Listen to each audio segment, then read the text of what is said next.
Okay, last lesson from chapter 7, dealing with proportions. So there's 3 theorems that we're going to talk about in allowing you to set up proportions in order to find missing values. So the first one is called the side splitter theorem.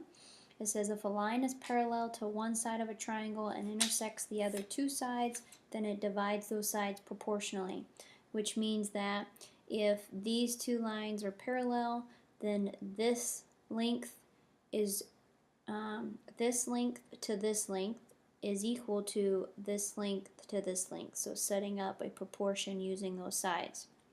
So we're going to use that theorem to find some missing lengths. So it says, what's the value of x in the diagram at the right? So you would just set up a proportion. Keep them on the same side. So x plus 1 is to 12 as x is to 9. So as long as they're on the same side, you should be fine setting up your ratios. So that's what I did. I set up that proportion, and then I went ahead and start solving. So you want to cross multiply. 9 times x plus 1 equals 12x. So remember, you're multiplying diagonally, and then you're going to distribute. So I'd get 9x plus 9 equaling 12x. I'd subtract 9x, so I'd get 9 equaling 3x, and then divide by 3, so x equals 3. Alright, pause the video and see if you can do the got it question.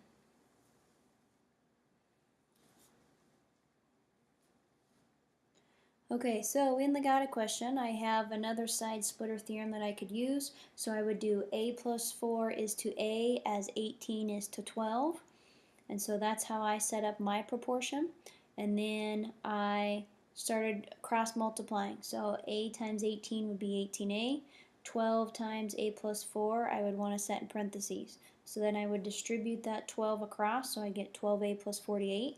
Subtract 12a from both sides, so I get 6a, and then divide by 6, so a is 8.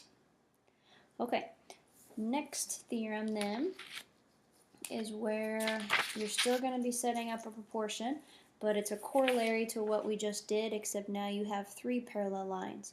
So this says that if I have 3 parallel lines, then I can set up this length to this length as a proportion, or as a ratio, I'm sorry, and this length to this length as a ratio, and then set those 2 ratios equal to each other. So, down here on problem 2, it says 3 campsites are shown in the diagram. What's the length of site A along the river? So here is site A and here is my river, so I'd be trying to figure out what that value is here. So what I could do is set up a proportion where I do x is to 8 as 9 is to 7.2. Now again, it's pretty much the same as the other one where you just want to keep them on the same side together.